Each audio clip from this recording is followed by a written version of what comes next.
كان يقول لي أنا حبيت فلان. قلت إيش؟ قال لي حبيت فلان. قلت طيب وأنا؟ قال لي والله حبيت فلان وأنت. قلت بسيطة هون وعلمك زين بعد لا تقولش علي.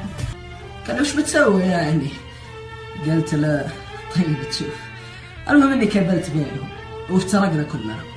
جاني بعد مدة طويلة قال شفت طعم الفراق شلون مكروه، شفت لمتنا يميد شلون حلوة.